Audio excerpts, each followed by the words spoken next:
14절요. 내가 주 예수 안에서 알고 확신하는 것은 무엇이든지 스스로 속된 것이 없으되 다만 속되게 여기는 그 사람에게는 속되니라.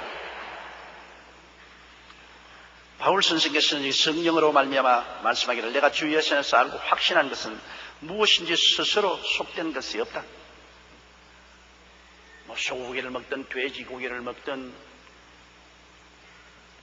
뱀장어를 먹든 심지어는 뱀을 먹든 먹는 그 자체 음식에서는 속된 건 없다. 구약시대는 그것을 엄밀히 음식 먹는 것에 대해서 하나님께서 종교적 의식으로 명령을 했으나 신약시대에 와서는 예수님께서 모든 것이 다 깨끗하다 했습니다. 입으로 들어가는 모든 것은 다 깨끗하다. 그러나 속에서 나오는 것이 몸을 더럽힌다고 했습니다. 또 베드로가 환상 가운데 보니 네 발 가진 여러 가지 짐승이 보따리에서 사이어서 하늘에서 내려왔어요. 그래서 베드로가 보고 잡아먹어라. 아니요, 나는 정결하지 않은 것은 어릴 때부터 먹은 적이 없나이다. 성경에 하나님께서 정결하게 하신 것은 사람이 부정하다고 말하지 말아야 했습니다. 그러므로 모든 동물들도 다 이제는 부정하다고 말할 수 없습니다. 스스로 부정하다고 생각하면 부정을 타지, 스스로 부정하지 않다고 생각하면 무엇인지 부정하지 않다고 말하는 것입니다. 그러므로 무엇인지 스스로 속된 것이 없으되 다만 속되게 여기는 그 사람에게 속된다. 이 음식에 관해서는 한 스스로 마음에 부정하다고 생각하면 부정한 겁니다. 먹고 난 다음에도 늘 부정해요. 스스로 부정하지 않다고 생각하면 괜찮아요. 저는 해외여행을 많이 하기 때문에 요사이는 그렇지 않지만 60년대는 동남아에 가면 우리 한국보다 가난했기 때문에 동남아에 가서도 호텔에 들어간 적이 없어요. 왜냐? 나도 돈이 없고 나를 청한 사람들도 돈이 없기 때문에 우리를 인도네시아에 가서도 목사님 댁이나 가정집에 갖다 놓고 태국에 가도 가정집에 들어가 있고 그랬습니다. 그런데 그렇게 하니까 음식 때문에 굉장히 고통스러운 것이 인도네시아에 가서는 하루 점심을 가져오는데 보니까 바구니에다가 점심을 담아와요. 보니 개구리를 통째에 삶아가지고서 막 눈알이 튀어나오고 막 이런 이거를 한 바구니 갖다 놨어요. 자, 설교 와서 땀은 나는데 배는 고픈데 개구리를 한 바구니를 삶았는데 그것도 식용 개구리가 아니고 그냥 길가에 뛰어다니는 개구리를 삶아가지고서 갖다 놨는데요. 이야, 정말 이거는 정말 못 먹겠어요. 안 먹으면 내가 죽겠고 할 수 없이 다리만 찢어가지고서 눈 딱 감고 내 마음속으로 이거는 닭고기다 그러면서 먹어요. 그러니 그거 내 마음에 부정하게 생각하면 그건 부정하죠. 그럼 나는 안 먹고는 못 사니까 부정하다고 생각하지 말아야지.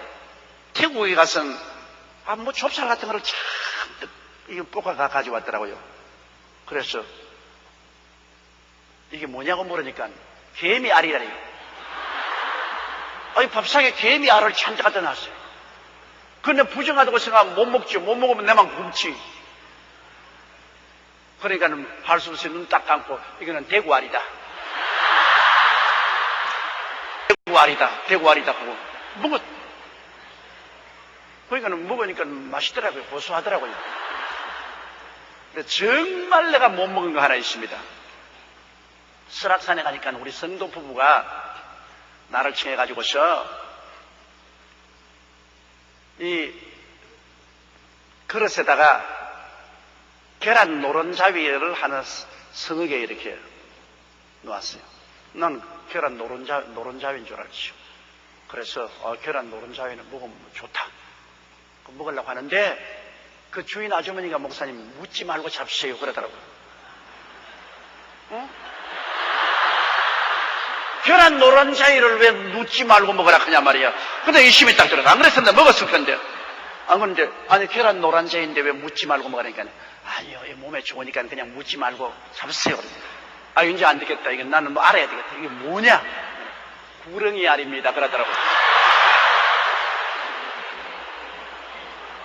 정말 그거는 못 먹겠어. 왜냐하면 눈에 당장 구렁이가 일하고 다니는데 내가 그거 보고서 어떻게 먹어요? 내가 그래, 나는 이건 죽어도 못 먹겠다.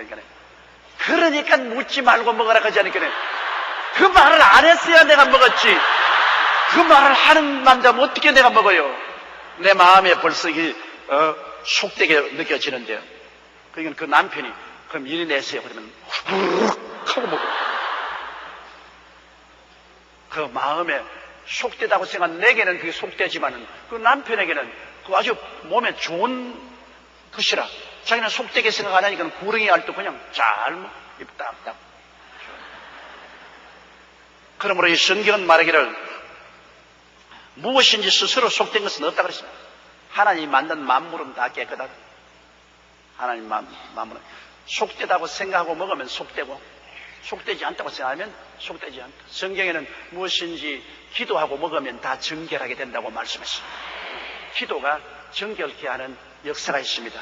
구약 성경에 보면은 내가 너희 물과 양식에 복을 내리리니 너희 중에 병을 제하고 낙태하는 자나 잉태하는 못하는 자가 없게 하리라고 말하셨습니다. 그러므로 우리가 음식을 받고 주님께 간절히 기도하면 주님이 물과 양식에 복을 내려야 돼요. 복을 내리면 해독도 시켜 주시고 우리가 음식을 먹음을 통해서 병도 제하여지고 병이 음식을 통해서 들어오고 음식을 통해서 낫는 것입니다. 그러므로 물과 양식에 복을 내리고 너희 중에 병을 제하리니 너희 중에 낙태하는 자나 잉태치 못하는 자가 없을 것이라 내가 너희 날수를 채우리라고 말씀한 것입니다. 음식을 두고서 여러분 간절히 기도하는 것은 필요합니다. 왜? 기도하면 하나님 축복이 마시냐. 물과 양식의 복을 받아야 병도 안 들고 음식이 정결하게 되는 것입니다. 15절요. 만일 식물을 인하여 내 형제가 근심하게 되면 이는 내가 사랑으로 행치 아니함이라. 그리스도께서 대신하여 죽으신 형제를 내 식물로 많게 하지 말라.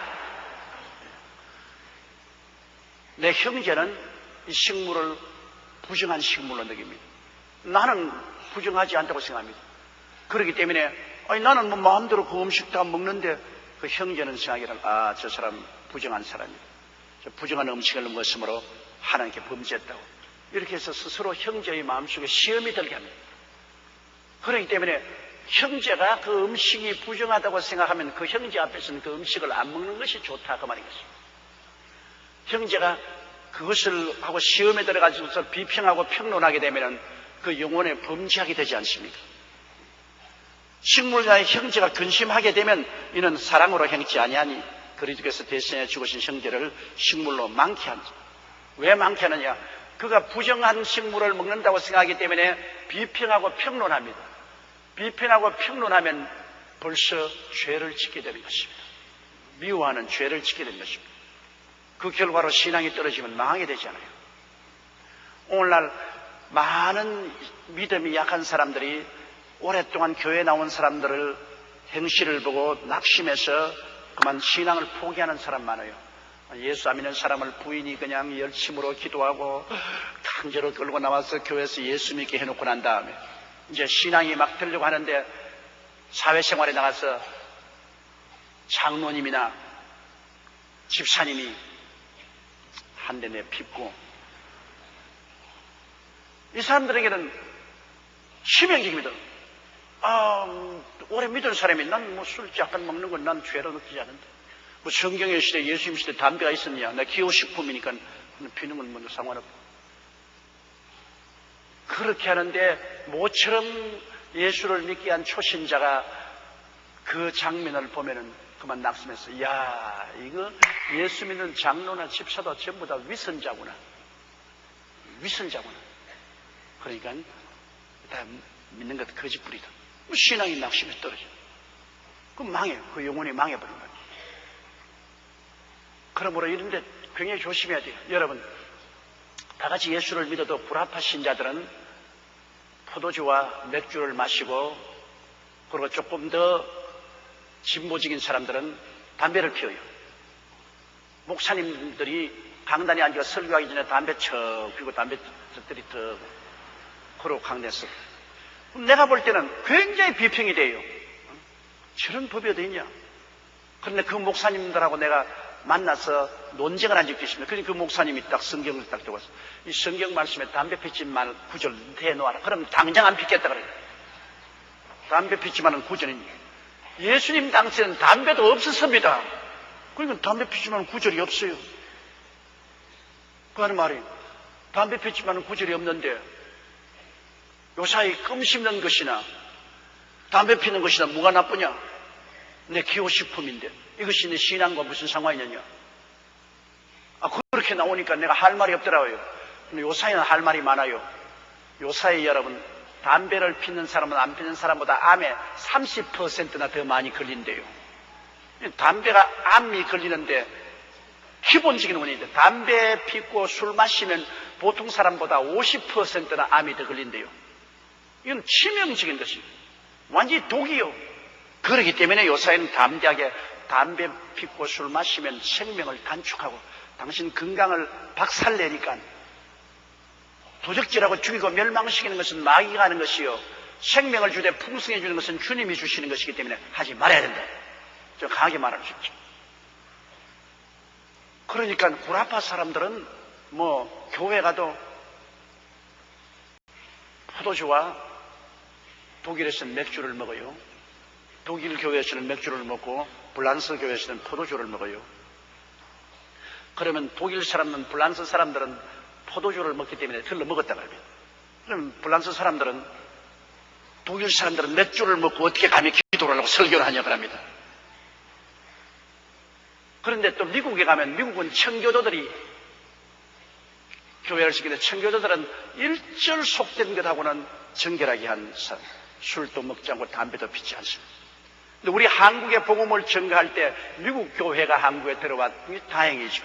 미국의 청교도적 신앙에 있는 그 선교사들이 한국에 들어와서 복음을 전거했을 때 복음 전거의 내용에 절대로 술 마시지 말라, 담배 피지 말라 한 게 포함했단 말이에요. 그래서 그게 한국에서는 아주 기존이 되어 있어요. 딱 틀이 박혔습니다. 그래서 한국에는 예수 믿으면 술 마시지 말아야 된다. 예수 믿으면 담배 피지 말아야 된다. 딱 규정되고 그렇게 하면 범죄한다고 생각하니까 오늘날 진보주의적인 그런 교파에서 술을 마시고 담배를 피우면 범죄했다고 생각하죠. 믿음이 약한 자는 신앙이 떨어지죠. 내가 한번 우리 교회 장로님 한 분하고 비행기를 타고 구라파로 가는데 그 장로님은 되기는 됐어도 사회생활을 많이 하기 때문에 많이 흔들흔들해요. 자꾸 나보고 왜 술 못 마시게 하느냐. 성경에 술 취하지 말라 했지 술 마시지 말란 말은 없는데 그 목사님 강단에서 좀 그 설교를 좀 해달라고 말이야. 술 마시도 괜찮다고. 그럼 내가 글쎄 그건 당신 혼자 개인적으로 집에 있을 때 당신 마시는 것은 내가 안 보니까 모르겠지만은 그러나 술 마시는 것은 공중적으로 신앙에 다른 사람에게 상처를 입히지 않느냐. 성경에는 술 마시지 말란 말은 없지만 술 취하지 말라 했는데 한국 사람은 마시면 취하게 돼. 그리고 또 구약 시대에는 어느 잠언서에 보면은 술은 보지도 말라 독사와 같다고 말했다. 안 먹는 게 좋다는데. 한국의 저명한 진보적 목사님인데 같은 비행기에 한 칸 뒤에 앉았어요. 앉았는데 계속 술을 마신단 말입니다. 아니 뭐 포도주 병을 갖다 놓고 그냥 포도주 중을 갖다 놓고 마셔. 그러니까 이 장로님이 턱 일어나더니만 나하고 같이 앉았는데 그 목사님이 가서 저를 탁 목사님처럼 돼야 됩니다. 아주 공개적으로 술을 마셔야지요. 내게 얼마나 위로가 되고 큰 힘이 되는지 모르겠습니다. 그러지 나보고 터지면 목사님, 저 목사님에게 좀 배우라고. 저분도 다 한국의 유명한 목사님이신데 저렇게 숨어서 마시지 않고 공개적으로 착 마시니까 얼마나 보기가 좋으냐고. 그 다음부터 그 장로님은 뭐 내가 도저히 컨트롤할 수 없고 그 시간으로부터 스튜어디스가 술 가져오라 하더니만 목사님과 함께 주고받고 막 마셔. 내가 그걸 보고 정말로 느낀 것이 있습니다. 왜냐? 믿음이 약한 자를 두고서 믿음이 자기는 술 마시더라도 조금도 괜찮다고 생각하고 술을 마시는, 자기는 하나님과 자기 사이의 신앙이. 그런데 옆에 있는 사람에게 과감하게 그걸 따라가게 해서 신앙에 큰 손실을 가져. 이러므로 우리가 이 세상에는 혼자 살지를 못해요. 함께 살아야 되겠어요. 사람인 이상 가정에도 함께 살고 사회생활도 함께하고 교회도 함께 해야 되기 때문에 내만 좋다고 해서는 못 살아요. 이 사회는 여러분 다 내가 좋은 대로 한다면 만인이 만인을 대적해서 싸우게 돼요. 다 내 좋대로 하니까 만인이 만인을 대적해서 싸워야 돼요. 일반 사회도 우리가 권리의 계약적인 사회라고 합니다. 우리가 서로 법을 세워가 계약을 해서 내 권리를 서로 양보함으로 화평하게 살 수 있죠. 사회 계약이라고 해요. 사회 계약을 해서 서로 자기 권력을 양보함으로 평안히 사는데 전부 다 자기 권력만 주장하면 만인이 만인을 대하여 싸우죠. 우리 한국이 지금 그 모양입니다. 뭐 쓰레기 소각장 하나 세울 수가 없고, 그리고 장례식장 하나 세울 수가 없어요. 전부 이건 너희 동네는 하죠. 우리 동네는 못한다. 우리 동네는 안 된다. 그러니까 모든 자치단체에서 만인이 만인을 대해서 서로 싸워요. 그럼 한국의 쓰레기 소각장은 어디를 갑니까? 한국의 장례사는 어디를 갑니까? 혐오기구는 갈 데가 없습니다. 서로 양보하고 서로 이해하는 이런 사회적 계약이 이루어집니다. 법적 계약이, 우리 한국에는 지금 법도 없어요. 주먹이 제리고 뭐 데모만 하면 제리고 함소리만 높이면 제린, 이런 형태로 나가면 온 사회가 혼란에 빠집니다. 사회적 계약을 지켜야 돼요. 사회적 계약이란 법입니다. 법이 국회에서 만들어져서 행정부에서 시행하면 우리가 법을 지켜야 돼요. 자기 권리를 제약당할지라도 법을 지켜야 평안하게 살 수 있죠. 이러므로 내 혼자 못 살아요. 신앙생활을 내 혼자 마음대로 한다고. 아니, 나는 뭐 조금 더 양심에 거리낌 없으니 술도 마시고 담배도 피우고 내가 뭐 아무것도 내 마음대로 할 수 있다. 그것은 자기 혼자 살면은 그렇게 말할 수 있지만은 믿음이 약한 많은 사람들이 곁에서 보고 있기 때문에 자기의 행동에 다른 사람의 생각을 언제나 반영을 시켜야 되는 거죠. 행동의 절제를 가져와야 돼요. 그렇기 때문에 우리가 그 점에 대해서 조심해야 됩니다. 16절에요.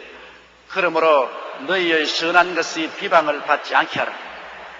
나는 선한데, 그러나 다른 사람 보기에는 악하게 보이니까 비방하게 되잖아요. 내가 뭐 내 혼자 살지 뭐 남이야 욕을 하든 말든 상관할 게 있냐? 그거는 그렇지가 않아요.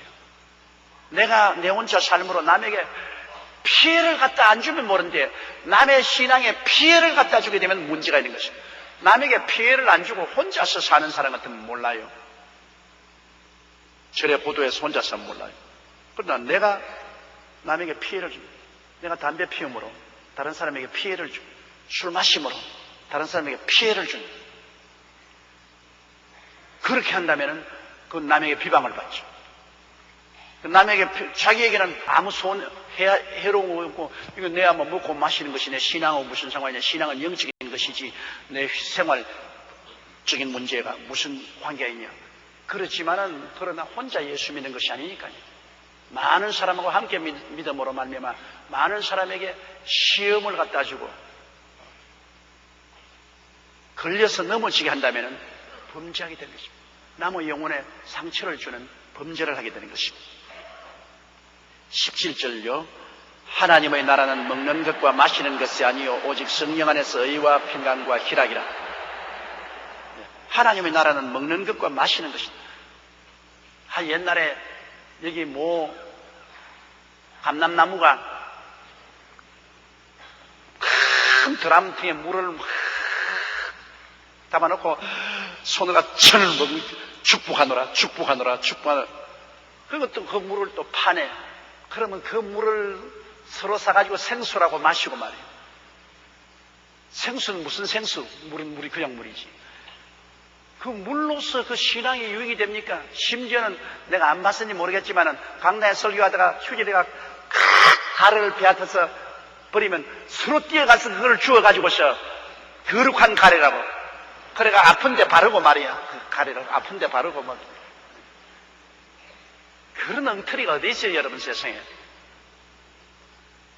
우리 신앙이 먹고 마심으로 신앙이 좌우되지 않습니다. 신앙이란 회개하고 예수 믿고 성령 충만해야지. 회개하고 성령 충만하고 말씀을 믿고 따르는데 신앙이 자라지. 생수를 마심으로 신앙이 자라고, 그렇지 않으면 생식하기 때문에 신앙이 자라고, 그것은 자기들 스스로가 그 좋다고 생각하니까 하는 것이지요. 그걸 신앙과 연결시키면 안 되는 것입니다. 먹고 마시는 것이 여러분 신앙을 성장시키는 것도 아니고 신앙에 장애되는 것도 아닙니다. 물론 먹고 마시는 것은 절제를 해야죠. 절제를 안 하면 안 되겠지만은, 그러나 근본적으로 하나님의 나라는 먹는 것과 마시는 것은 영향력이 없습니다. 하나님의 나라는 예수님 믿고 성령 충만하고 말씀 열심히 공부하고 순종해서 마음에 의로움과 평안과 희락을 가집니다. 마음에 예수 믿고 보혈로 씻어 의로움이 되고, 그리고 마음에 항상 주님께 의지해서 마음에 평안함을 가지고, 그리고 항상 기뻐하며 사는 것이 신앙 발전이 되는 것입니다. 신앙 발전은 그러므로 이런 영적인 운동이지 생수 마심으로 되는 것도 아니고, 또한 특정한 음식을 먹음으로 말미암아 신앙이 발전되는 것 아닙니다. 그런데 유혹돼서는 안 돼요. 먹고 마시는 것으로 신앙이 성장하지 않습니다. 먹어도 좋고 안 먹어도 좋고, 먹고 마시는 것이 신앙과는 연관을 시키서는 안 됩니다. 18절요. 이로써 그리스도를 섬기는 자는 하나님께 기뻐하심을 받으며 사람에게도 칭찬을 받느니라. 왜냐하면 이거 먹으면 좋다, 이거 먹으면 안 좋다 이러면 논쟁이 생겨나지 않아요.